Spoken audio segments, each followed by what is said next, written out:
Hello दोस्तों, कैसे हो आप सब। आशा करता हूँ आप सब अच्छे और स्वस्थ होंगे। हम भी अच्छे और स्वस्थ हैं। सभी दोस्तों को नारायण नारायण नारायण। आज हम आपको महाशिव पुराण के रुद्र संहिता तृतीय खंड का अगला अध्याय सुनाएंगे। कृपया हमारे वीडियो को ज़्यादा से ज़्यादा लाइक कीजिए, चैनल को सब्सक्राइब कीजिए और हमारे वीडियो को शेयर कीजिए। चलो अब हम शुरू करते हैं। जय हो ब्रह्मा विष्णु महेश, आपकी सदाई जय जय हो। कोई हुई हो तो क्षमा करना प्रभु। ओम नमः शिवाय, ओम नमः शिवाय, ओम नमः शिवाय। जय हो गणेश जी महाराज की जय, शिव जी महाराज की जय, माता पार्वती की जय, नंदी महाराज की जय।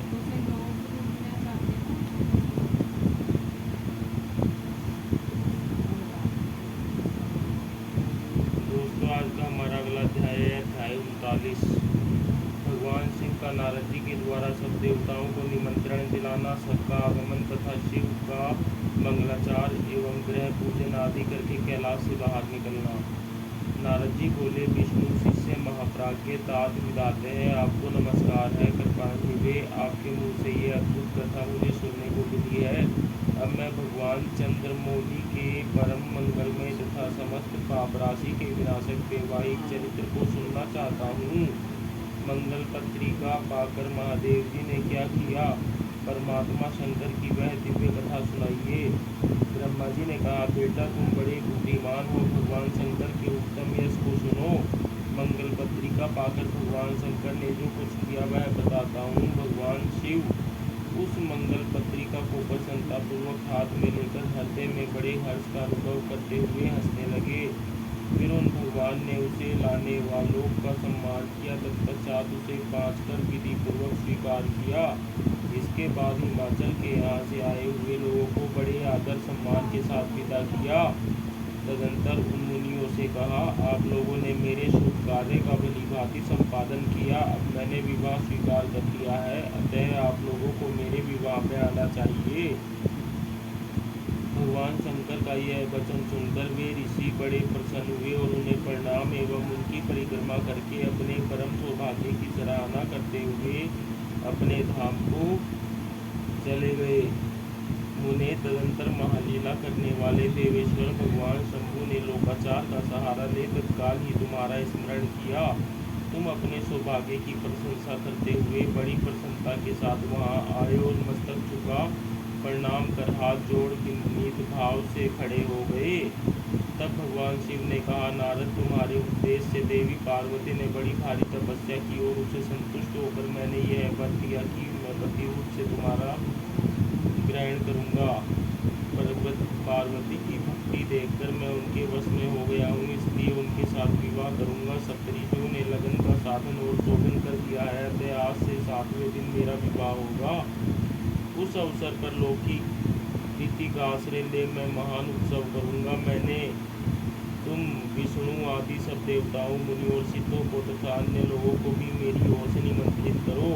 सब लोग मेरे शासन की गुरुता को समझकर प्रसन्नता और उत्साह के साथ सब इस प्रकार से सज धजकर स्त्री पुत्रों को साथ लिए यहाँ आए। ब्रह्मा जी कहते हैं, मुने भगवान शंकर की इस आज्ञा को सिरोधार्य करके तुमने शीघ्र ही सर्वत्र जाकर उन सबको निमंत्रण दे दिया। तत्पश्चात शंभु के पास आकर उनकी आज्ञा के अनुसार तुम वहीं ठहर गए। भगवान शिव भी उन सब देवताओं के आगमन की उत्कंठा पूर्वक प्रतीक्षा करते हुए गणों के साथ वहीं रहे। उनके सभी गण संपूर्ण दिशाओं में नाचते हुए वहां बड़ा भारी उत्सव मना रहे थे। इसी बीच में भगवान विष्णु सुंदर वेश धारण किए अपनी पत्नी और दल बल के साथ शीघ्र ही कैलाश पर्वत पर आए और भक्तिभाव से भगवान शिव को प्रणाम करके उनकी आज्ञा पाकर प्रसन्नता पूर्वक उत्तम स्थान में ठहर गए। इसी प्रकार मैं अपने गणों के साथ संपन्नता पूर्वक शीघ्र ही कैलाश गया और भगवान शंभु को प्रणाम करके अपने सेवकों सहित सानंद वहाँ ठहरा। तदंतर इंद्र आदि लोकपाल और उनकी स्त्रियां आवश्यक सामान के साथ खूब सज कर वहाँ आई। वे सब के सब उत्सव मना रहे थे। तत्पश्चात मुनि नाग सिद्ध देवता तथा अन्य लोग भी निमंत्रित विष्णु उत्सव मनाते हुए वहां आए। उस समय महेश्वर ने वहां आए हुए सब देवता आदि का पृथक पृथक संघर्ष स्वागत सत्कार किया। फिर तो कैलाश पर्वत पर बड़ा अद्भुत और महान उत्सव होने लगा। देवंगनाओं ने उस अवसर पर यथायोग्य नृत्य आदि किया। विष्णु आदि जो देवता भगवान शंभु की वैवाहिक यात्रा संपन्न कराने के लिए इस समय वहां आए थे, वे सब यथास्थान ठहर गए। भगवान शिव की आज्ञा पाकर सब लोग उनके प्रत्येक कार्य को अपना ही कार्य समझकर निमंत्रित रूप से करने लगे और इसे शिव की सेवा मानने लगे। उस समय सातों मातृकाएं वहां बड़ी प्रसन्नता के साथ शिव को यथायोग्य आभूषण पहनाने लगी। मुनि श्रेष्ठ परमेश्वर भगवान शिव का जो स्वाभाविक वेश था, वही उनकी इच्छा से उनके लिए आभूषण की सामग्री बन गया। उस समय चंद्रमा स्वयं उनके मुकुट के स्थान पर जा विराजे। उनका जो सुंदर ललाटवर्ती तीसरा नेत्र था, वही शुभ तिलक बन गया। मुनि कालों के आभूषणों के रूप में जो दो सर्प बताए गए हैं, वे नाना प्रकार के रत्नों से युक्त दो कुंडल बन गए। अन्य अन्य अंगों में स्थित सर्प उन अंगों के अति रमणीय नाना रत्नमय आभूषण हो गए। उनके शरीर में जो भस्म लगा हुआ था, वही चंदन आदि का अंगराग बन गया और उनके जो गजचर्म आदि परिधान थे, वे सुंदर दिव्य फूल बन गए।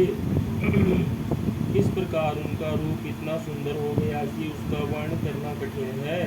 वे साक्षात ईश्वर तो थे ही, उन्होंने पूरा पूरा ऐश्वर्य प्राप्त कर लिया। तदंतर समस्त देवता, यक्ष, दानव, नाग, पक्षी, अप्सरा और महिषीगण मिलकर भगवान शिव के समीप गए और महान उत्सव मनाते हुए प्रसन्नता पूर्वक उनसे बोले, महादेव महेश्वर, अब आप महादेवी गिरजा को ब्याह लाने के लिए हम लोगों के साथ चलिए हम पर कृपा कीजिए। तत्पश्चात विज्ञान से प्रसन्न हृदय वाले भगवान विष्णु ने भगवान शंकर को भक्ति भाव से प्रणाम करके उपयुक्त प्रस्ताव के अनुरूप ही बात कही। भगवान विष्णु बोले, शरणागत वत्सल देवदेव महादेव प्रभु, आप अपने भक्तजनों का कार्य सिद्ध करने वाले हैं, अतः मेरा एक निवेदन सुनिए। कल्याणकारी शंभो, आप गृहस्थोक्त विधि के अनुसार गिरजा कुमारी पार्वती देवी के साथ अपने विवाह का कार्य कराइए। हर आपके द्वारा विवाह की विधि का संपादन होने पर वही लोक में सर्वत्र विख्यात हो जाएगी। अतः नाथ, आप कुल धर्म के अनुसार प्रेम पूर्वक मंडप स्थापन और नांदीमुख श्राद्ध कराइए तथा लोक में अपने यश का विस्तार कीजिए।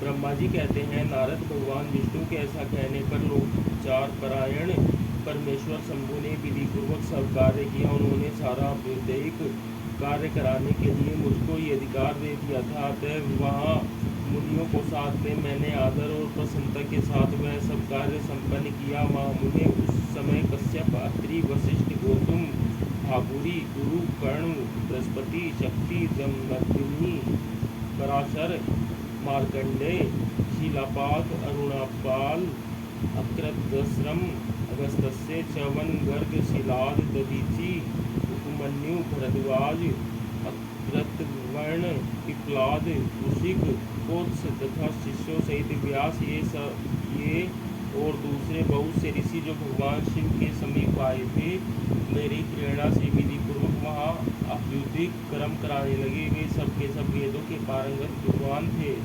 अतः वेदोक्त विधि से वैवाहिक मंगलाचार करके ऋग्वेद, यजुर्वेद और सामवेद के विविध उत्तम सूक्तों द्वारा मैं ईश्वर की रक्षा करने लगे। उन सब ऋषियों ने बड़ी प्रसन्नता के साथ बहुत से मंगल कार्य कराए।